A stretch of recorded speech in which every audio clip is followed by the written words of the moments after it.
এই রিভেঞ্জে প্রথম আমাদের শবনম বুবলি যে পুলিশের অভিনয় করছে এবং যেই ধরনের অ্যাকশন করছে, বুবলি এর আগে কোনোদিন এই ধরনের অ্যাকশন কোনো মুভিতে করে নাই। ভাই ঈদে আপনার একটা সিনেমার আমরা অ্যানাউন্সমেন্ট শুনলাম, ঈদে আসছে। ঈদে যেখানে আসলে তুফানের জন্য অন্য অনেক সিনেমা সরে যাচ্ছে, সেখানে আপনি আসছেন এবং রিভেঞ্জ নিয়ে। এখন কার উপরে রিভেঞ্জ এবং সিনেমাটি গল্পটা কি নিয়ে সেটা একটু শুনতে চাই। অ্যাকচুয়ালি আমি তো গত ঈদে আসতাম, গত ঈদে আমি বাংলাদেশের বাইরে ছিলাম বলে আমি আসতে পারি নাই। এবারও আমি বাংলাদেশের বাইরে থাকবো, হয়তো ঈদের দিন অথবা ঈদের পরের দিন আমি চলে যাব। হ্যাঁ, কিন্তু এইবার রিভেঞ্জটা আমি আসবো, কারণ এইবারই রিভেঞ্জের আসার সময় এবং এই দিনটার অপেক্ষাই করতেছিলাম যে এই বাংলাদেশে প্রথম বুবলি একটা পুলিশ অফিসার এবং বুবলির একটা অ্যাকশন মুভি, যে এর ছবিতে বুবলি পুলিশ অফিসার হিসাবে কোনো ছবিতে কাজ করে নাই এবং এই ধরনের অ্যাকশন, যে ধরনের অ্যাকশন বুবলি করছে, এই ধরনের অ্যাকশন বাংলা সিনেমাতে কোনো হিরোইন করছে কিনা আমি জানি না। এবং এই প্রথম একটা লেডি অ্যাকশন মুভি এবং রসন, চমৎকার রসনের অ্যাকশন, সব কিছু মিলে একটা ধামাকা মুভি। যেই মুভিটার অপেক্ষা আমি রিলিজ করবো করে আমি একটা টাইম দেখতেছিলাম যে আমি আসবো। তো এইবার যদি সব ঠিকঠাক থাকে, দুই সিনেপ্লেক্সের সাথে আমার কোনো ঝামেলা না থাকে ইনশাল্লাহ, তাহলে আমি ইনশাল্লাহ গতকালকে অলরেডি সেন্সারে জমা দিছি, কালকে আমার সেন্সার হবে রিভেঞ্জ। দুই সেন্সার আমি ঠিক মতো পাই, এবার ঈদে আপনাদের সামনে আমি পৃথিবীর যেই প্রান্তেই থাকি আমার ছবি রিলিজ হবে ইনশাআল্লাহ। এগুলো যেটা বলছিলেন যে গত ঈদে কিন্তু ডেড বডি আপনি ঈদেই রিলিজ করতে চেয়েছিলেন, পরে বিভিন্ন আপনারা দেখলেন তো ডেড বডি নিয়ে আমার সাথে বিশাল একটা ষড়যন্ত্র, সেটা সবাই আপনারা জানেন। হ্যাঁ, এবং এমন একটা ষড়যন্ত্রের শিকার, নাহলে ডেড বডি এত সুন্দর একটা ছবি, হ্যাঁ, মানুষ কিন্তু যারা দেখছে তারা হল থেকে উঠেও না। যারা অনেক সিনেমা হল মালিকরা বলছে যে আমরা ছবিটা দেখছি, ছবিটা দেখার পর আমার কাছে মনে হলো যে আপনার সাথে অনেক অন্যায় হয়েছে। যাই হোক, এটা আমার ব্যাড লাগে, এটা আমি নিয়ে আর কোনো কথা বলছি না।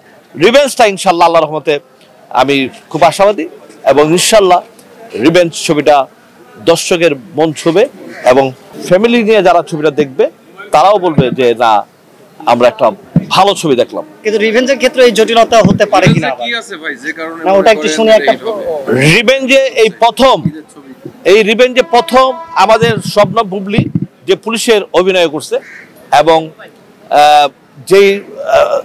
যেই ধরনের অ্যাকশন করছে, বুবলি এর আগে কোনোদিন এই ধরনের অ্যাকশন কোনো মুভিতে করে নাই।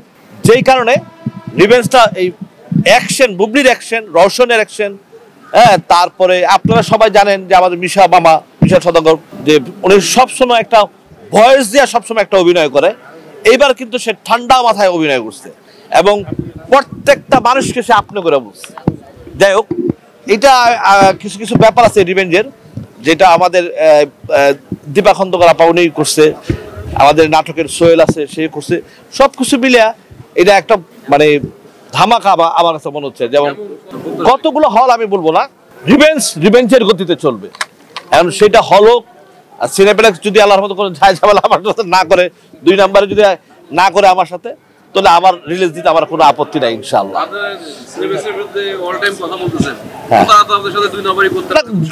যদি 2 নম্বরই করে তাহলে ছবি রিলিজ করবো না, কারণ কি, তাহলে তো আমার এটা শেষ করে আমার রিলিজ করতে হবে, তাই না? আর যদি মনে করে সিনেপ্লেক্স যদি মনে করে যে না ঠিক আছে আমরা ইকবাল সাহেবের ছবি চালাবো, হ্যাঁ, কারণ আমার সাথে তো সিনেপ্লেক্সের ব্যক্তিগত শত্রুতা নাই, তাই না? আমাদের শত্রুতা, আমরা কি চাই যে আমাদের ছবিটা আপনারা চালান, হ্যাঁ, এবং আপনারা চালান এবং সবার ছবিটা ওইভাবেই চালান যে মানুষ যেন দেখে শান্তি পায়। এইটাই তো চাওয়া, আর বেশি তো আর চাওয়া নাই। যেই কারণে এখনো পর্যন্ত লটারির ডিসিশন এখনো পর্যন্ত আসে নাই, আর এটা জাস্ট একটা কথার কথা হয়েছে, এটা নিয়ে এখনো পর্যন্ত কোনো ডিসিশন ওইভাবে হয় নাই। যেই কারণে এটা এখন মাথায় রাখতেছি না।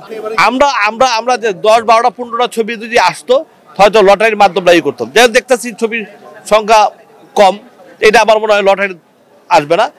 এখন আমার কথা হলো যে সিনেমা তো বানাইছি, এখন আপনারা দোয়া করেন ইনশাআল্লাহ সামনে কি হয় দেখি। ইকবাল ভাই, অন্যান্য সিনেমার প্রচারণা কিন্তু বেশ আগে থেকেই শুরু হয়েছে, সেই ক্ষেত্রে আর মাত্র 2 সপ্তাহ আছে। আমি সবসময় ঈদের 10 দিন আগে থেকে প্রচারণা করি, কারণ বেশি আগে প্রচারণা করলে মানুষ ভুলে যায়। হ্যাঁ, আর 10 দিন আগে থেকে 2 টানা আমি করতে থাকি, তাহলে ইনশাআল্লাহ আমার মনে হয় মানুষ মনে রাখবে এবং দর্শক হলে যাবে ইনশাআল্লাহ। আপনাকে পরপর 2টি কাজে রোশনকে দেখা গেল আপনার সাথে, রোশন সম্পর্কে একটু বলবেন কিনা, বা রোশনকে বারবার নেয়ার? এই রিভেঞ্জটাই আমার প্রথম ছবি ছিল রোশনের, এবং রোশনের ফার্স্ট চুক্তি আমার রিভেঞ্জ। আমার কিন্তু কিল হিমের আগের ছবি ছিল রিভেঞ্জ, যে কোনো শুটিং এর যে একটা গানের কারণে বা শিডিউলের কারণে আমি মিলাতে পারিনি। এখন ছবি শেষ করে সবকিছু আমার colour background, colour correction, background সবকিছু আমরা সুন্দরভাবে করছি।